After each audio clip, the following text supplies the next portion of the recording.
বোলপুরে ফুল মেলা প্রতি বছরের ন্যায় এবারও মহাসমারোহে ফুল মেলার উদ্বোধন হলো। প্রদীপ উজ্জ্বলনের মধ্যে দিয়ে এই ফুল মেলার শুভ সূচনা করেন সিউড়ি বিধায়ক বিকাশ রায় চৌধুরী সহ অন্যান্য বিশিষ্ট ব্যক্তিবর্গ।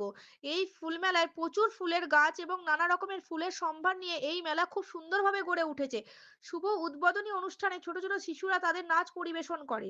এই ফুল মেলা চলবে 4 দিন বোলপুর ডাকবাংলা ময়দানে। সকাল 10টা থেকে রাত্রি 8টা পর্যন্ত মেলা প্রাঙ্গণ দর্শকের জন্য খোলা থাকবে। ফুল মেলায় বৈকাল 3টে থেকে বিভিন্ন ধরনের সাংস্কৃতিক অনুষ্ঠানের আয়োজন করা হয়েছে। বীরভূম বনবাণী চেতনা উদ্যোগে এই ফুল মেলা।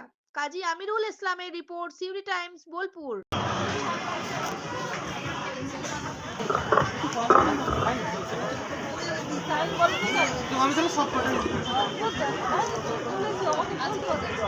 পক্ষ থেকে অর্থাৎ বোলপুর ফুল মেলার 20তম বর্ষে সকলকে অভিনন্দন।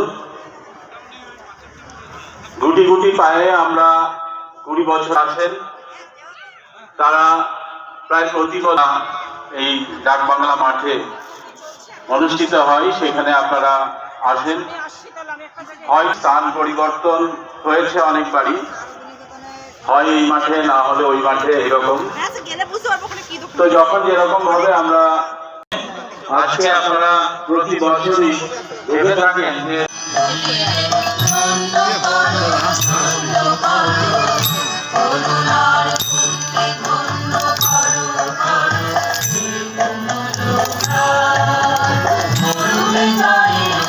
বোলপুরে ফুল মেলাটা তৈরি করেছিল প্রায় 20 বছর হলো, এবং সেই 20 বছরে পা দিয়েছে।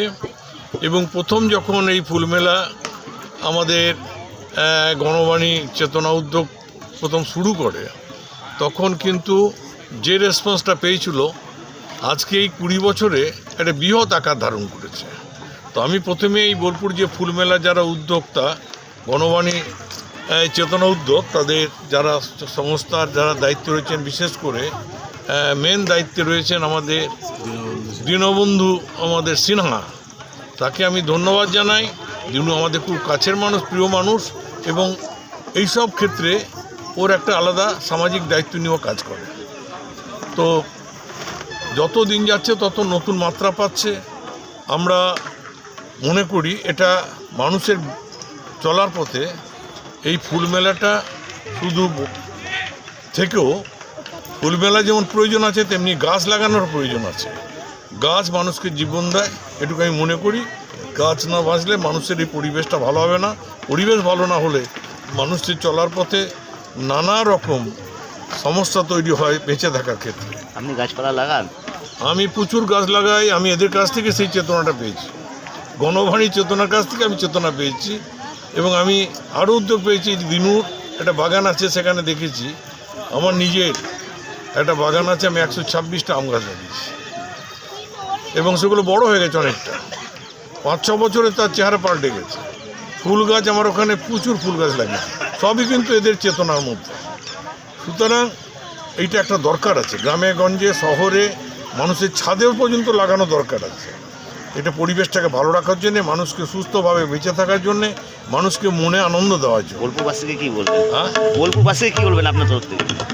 বোলপুরবাসীকে কি বার্তা? বোলপুরবাসীকে একটাই বার্তা দেবো যে আসুন, গণবাণী চেতনা উদ্যোগ যেটা উদ্যোগ নিয়েছে সেই উদ্যোগে সামিল হন।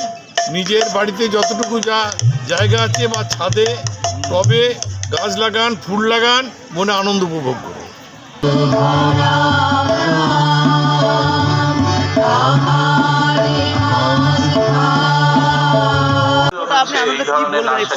খুবই সুন্দর লাগছে দেখতে। যাই হোক, আপনারা মানে একটা রিফ্রেশমেন্ট, আনন্দ করুন, খুবই সুন্দর দেখতে লাগছে। ফুলকে ভালোবাসুন, গাছকে ভালোবাসুন, এই বলে আমি সকলে ভালো থাকুন, সুস্থ থাকুন, এই বলে। তো সেখান থেকে আসার সময় বন্ধুরা যেহেতু গেছি, বললো যে এখানে ফুলমেলা হচ্ছে, দেখতে চাই, চল। তো সেই সূত্রে আসা। কেমন লাগছে দেখতে? খুবই সুন্দর লাগছে দেখতে। অবশ্যই ফুল তো সুন্দরই জিনিস, সুন্দরই লাগছে। মাননীয় দীনবন্ধু সিংহ মহাশয়, বীরভূম বনবাণী চেতনা উদ্যোগের সম্মানীয় সভাপতি, ফুল মেলার ইতিবাচক কথা এবং সম্ভাবনার কথাও আমাদের সামনে তুলে ধরলেন, তাকে ধন্যবাদ। আপনার নাম? পরবর্তী বক্তা হিসেবে ডেকে নেব